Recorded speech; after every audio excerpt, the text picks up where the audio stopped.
Allahumma arhamna bil Qur'an.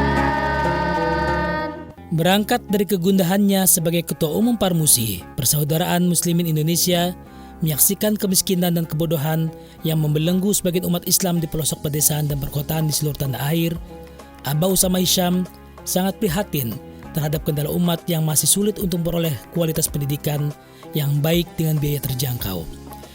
Apalagi realitas menunjukkan berdasarkan data Dewan Masjid Indonesia bahwa ada 65% umat Islam belum bisa mengaji. Jangankan membiayai anak-anak untuk bersekolah, Usama masih sering menemukan para keluarga yang tak berdaya untuk memenuhi kebutuhan hidup keluarganya sehari-hari. Sebagai pemilik perusahaan Obsession Media Group yang tengah tumbuh berkembang, Aba Usama memutuskan untuk berkontribusi dalam dunia pendidikan melalui program beasiswa dengan mendirikan pesantren Tahfidzul Quran PTQ Pondok Bambu yang diprioritaskan bagi anak yatim dan duafa.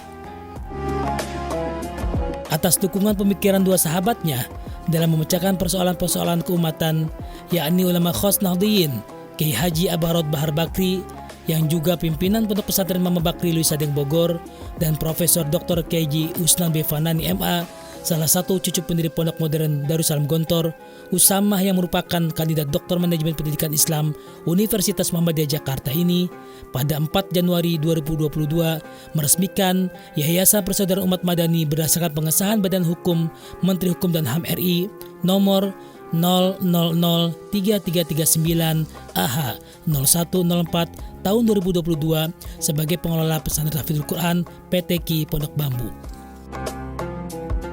PTQ Pondok Bambu memadukan pengajaran Tahfidzul Quran dengan metode Turki Utsmani yang diterapkan Yayasan Tahfidz Sulaimaniyah, serta pendidikan bahasa asing yang diterapkan di Pondok Modern Darussalam Gontor. Untuk mewujudkannya, PTQ Pondok Bambu mengusung dasar-sila, yakni 10 nilai dasar yang wajib dimiliki setiap sivitas pondok: ikhlas, jujur, bersih, amanah, cerdas, mandiri, sederhana, ukhuwah, disiplin, dan berani.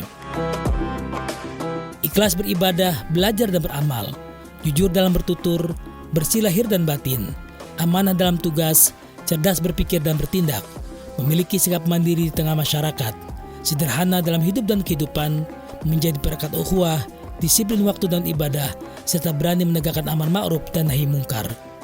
Selain itu, para santri dan seluruh sivitas pondok juga mengusung moto berhati mulia, berakal cerdas, bertutur santun, bertindak benar, dan bijaksana. Di PTQ Pondok Bambu, para santri dididik dengan jadwal kegiatan yang terprogram dan sistematis. Kegiatan harian dimulai pukul 03.30, di mana para santri melaksanakan qiyamul lail dengan sholat tahajud dan tilawah Al-Quran disambut sholat subuh berjamaah. Kemudian para santri belajar tahsin dan tahfidz, dilanjutkan ilqa mufradat dan muhaddatsah sebelum tanzib dan persiapan untuk belajar di madrasah. Mengikuti sunnah Rasulullah SAW, para santri mendapat jadwal qailulah, yakni tidur sebentar sebelum sholat zuhur. Setelah sholat zuhur berjamaah, para santri kembali menjalani rutinitas pondok dengan belajar tahsin, tahfidz, muhaddatsah, dan belajar ilmu-ilmu keislaman seperti fikih, akidah akhlak, dan ulumul hadits. Nuansa PTQ Pondok Bambu sangat khas. Berada di antara rimbunan pohon dan kawasan yang asri, kehidupan pondok ramai dengan bacaan-bacaan aurad, zikir, sholawat, dan tilawah Al-Quran, sejuk dan damai di hati. Di sini, para santri juga belajar bagaimana membina ukhuwah, belajar menjadi pemimpin sebagai khadimul ummah, dan utamanya belajar tentang hidup dan kehidupan. Ayahanda, ibunda, mohon selalu doakan kami dan para santri agar Allah Subhanahu wa Ta'ala senantiasa memberkahi, merahmati, dan meridhai seluruh aktivitas belajar kami, agar ananda menjadi para hafidh dan hafidhah yang kelak membersamai ayahanda dan ibunda di surga Allah Subhanahu wa Ta'ala. Amin ya Allah ya Rabbal Alamin.